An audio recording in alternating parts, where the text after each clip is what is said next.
Assalamualaikum warahmatullahi wabarakatuh. Selamat pagi Mas dan Mbak kelas 10 IPA.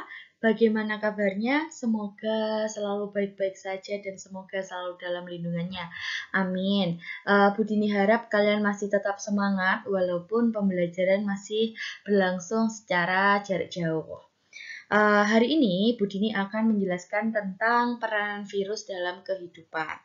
Nah, sebelum Bu Dini sebelum Bu Dini menjelaskan materi peranan virus dalam kehidupan, Bu Dini ingin bertanya ke kalian, apakah kalian pernah mengalami gangguan kesehatan seperti pilek ataupun flu? Oke, tentunya pastikan pernah mengalami gangguan kesehatan yang Bu Dini sebutkan tadi. Nah, di sini flu atau influenza ini merupakan salah satu contoh peranan virus dalam kehidupan sehari-hari yang sifatnya merugikan manusia. Lalu, apakah semua virus ini dapat merugikan?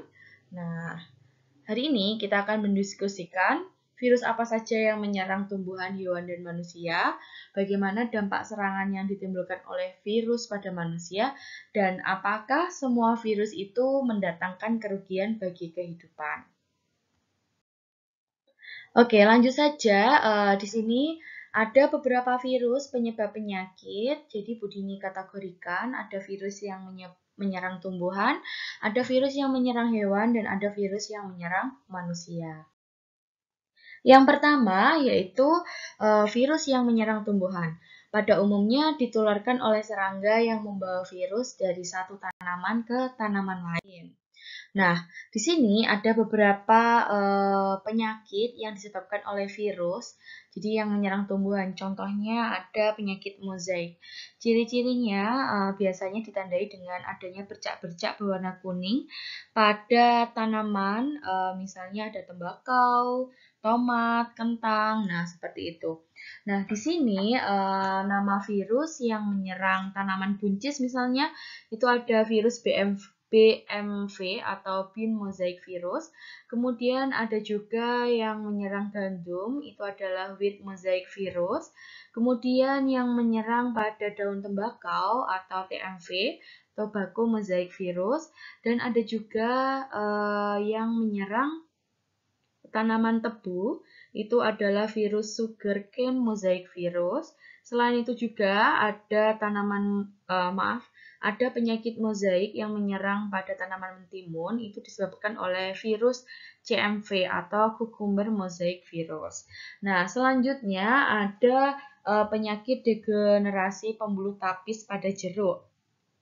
Nah, ini biasa disebut dengan citrus vein phloem degeneration atau CFPD. Nah, apabila jeruk yang terserang ini sebaiknya atau langkah yang harus diambil itu dengan dicabut atau segera dibakar sebelum menularkan ke tanaman jeruk yang sehat.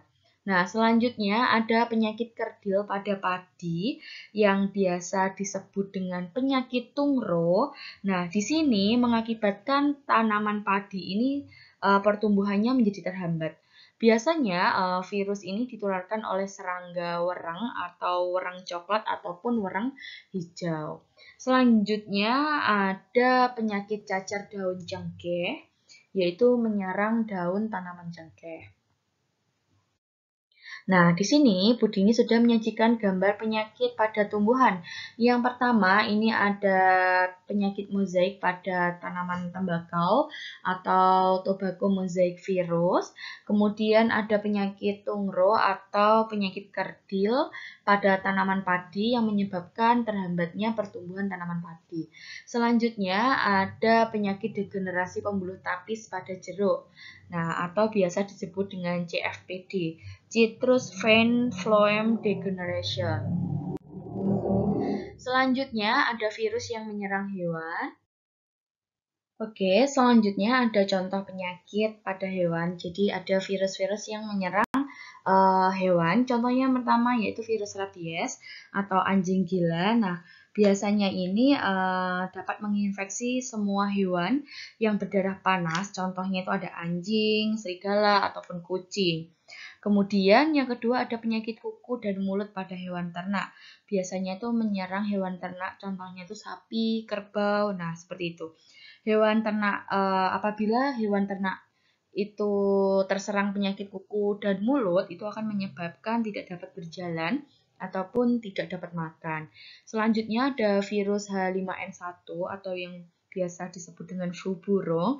Di sini menimbulkan beberapa gejala. Contohnya ini akan mengalami suhu di atas 38 derajat Celcius, demam di atas 30 derajat Celcius, kemudian radang saluran pernafasan atas, kemudian batuk, radang paru-paru, dan nyeri otot.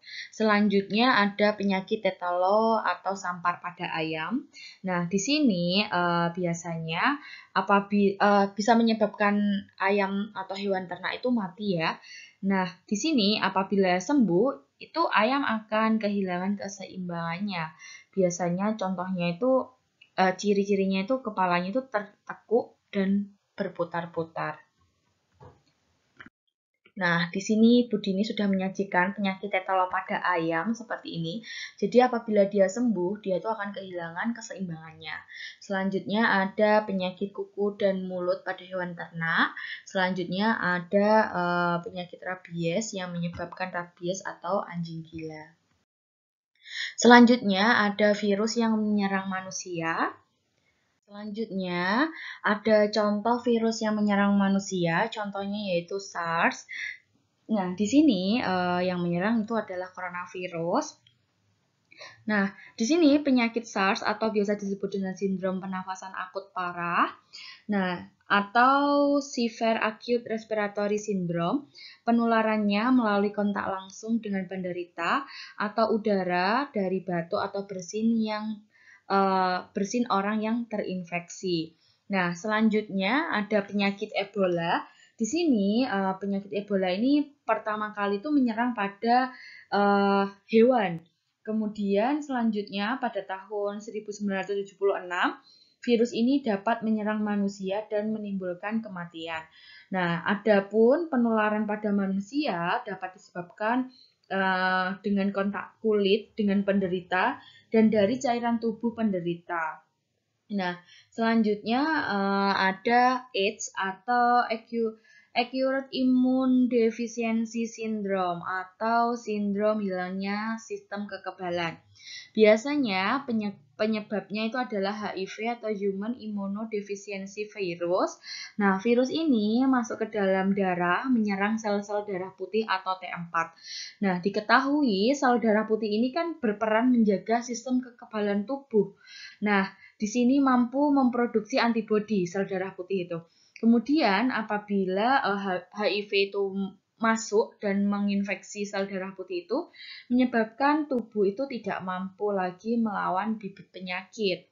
Selanjutnya, virus HIV ini daur litiknya berupa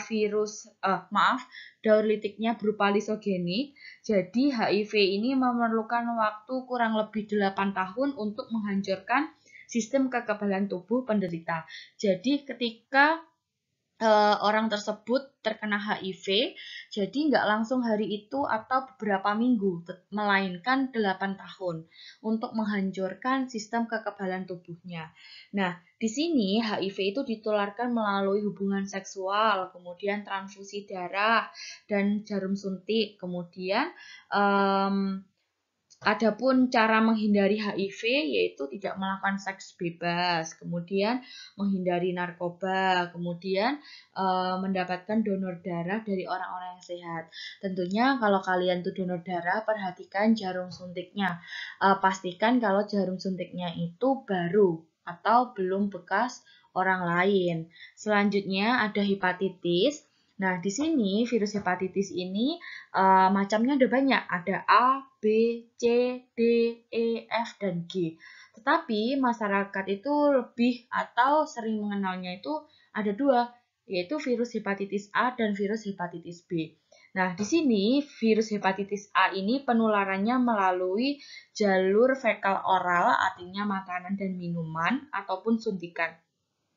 Nah, ada gejala yang ditimbulkan akibat virus hepatitis A, itu contohnya badannya itu lemas dan lelah, tidak ada nafsu makan, kemudian mual, kemudian nyeri dan rasa tidak enak di perut, kemudian sakit kepala dan demam.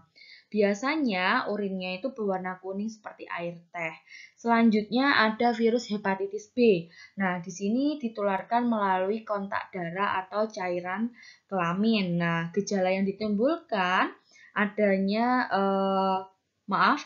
gejala yang ditimbulkannya itu tidak ada nafsu makan, kemudian mual, muntah, demam ringan, kemudian rasa sakit pada sisi kanan perut karena organ hatinya itu membengkak. Selanjutnya, jadi ketika kita mendengar kata virus, pasti kebanyakan dari kita tuh memikirnya virus itu negatif, hal-hal yang negatif. Meskipun virus itu identik dengan hal-hal negatif, seperti penyebab penyakit, tetapi ada peran virus dalam kehidupan yang dapat menguntungkan atau peran virus yang menguntungkan. Jadi salah satunya itu yaitu vaksin. Vaksin itu apa sih? Vaksin itu merupakan patogen yang telah dilemahkan sehingga jika menyerang manusia itu tidak berbahaya lagi. Nah, yang pertama, peran virus yang menguntungkan yaitu dengan pemberian vaksin. Tadi vaksin sudah Budini jelaskan apa sih itu vaksin. Nah, di sini pemberian vaksin tuh pasti sudah kalian dapatkan. Contohnya itu vaksin campak, kemudian vaksin cacar, vaksin polio. Nah, di situ vaksin-vaksin yang sudah kalian dapatkan. Dan ini menunggu adanya vaksin untuk mencegah coronavirus. Nah, di sini pemberian vaksin ini dengan cara virus yang telah mati atau dilemahkan disuntikkan ke dalam tubuh. Dengan begitu, sistem imun dapat merekam dan membentuk antibodi. Jadi ketika tubuh terserang virus yang sama, maka sistem imun sudah siap menyerang dan mematikan virus tersebut. Selanjutnya ada antitoksin. Di sini penggabungan DNA virus dan gen yang bersifat menguntungkan. Jadi DNA virus dihubungkan dengan DNA manusia dengan DNA bakteri sehingga sel bakteri tersebut mengandung gen manusia yang dapat membuat antitoksin. Nah, di sini ada tugas untuk Mas dan Mbak, ada pencegahan penyebaran virus HIV/AIDS. Jadi tugasnya buatlah materi kampanye bahaya AIDS di media sosial. Kampanye ini dapat dibuat dalam bentuk poster. Jadi itu posternya bisa ditulis tangan, kemudian diwarnai, terserah Mas dan Mbak, ataupun bisa menggunakan aplikasi Corel Draw ataupun aplikasi edit lainnya, tapi jangan ditempel-tempel ya. Nah, selanjutnya bisa jadi kampanye itu dapat berupa video. Jadi video Mbak sosialisasi itu boleh, ataupun video TikTok. Nah, jadi TikTok tuh bisa digunakan sebagai media kampanye bahaya AIDS, kemudian diunggah ke media sosial Instagram kalian dan ditandai di Instagramnya Budini. Nah, untuk Mas dan Mbak jangan keburu dihapus postingannya. Jadi Budini beri waktu kurang lebih 5 hari untuk pengerjaannya. Nah, ketika Budini sudah komen, nah itu boleh diarsipkan ya Mas dan Mbak. Oke. Terima kasih atas perhatian Mas dan Mbak. Apabila ada pertanyaan, boleh chat Budini melalui WhatsApp ataupun di Teams. Jangan lupa tetap perhatikan protokol kesehatan dengan memakai masker, menjaga jarak, dan mencuci tangan. Oke, sampai bertemu di pertemuan selanjutnya. Budini mohon maaf apabila Budini ada salah kata. Sekian, wassalamualaikum warahmatullahi wabarakatuh.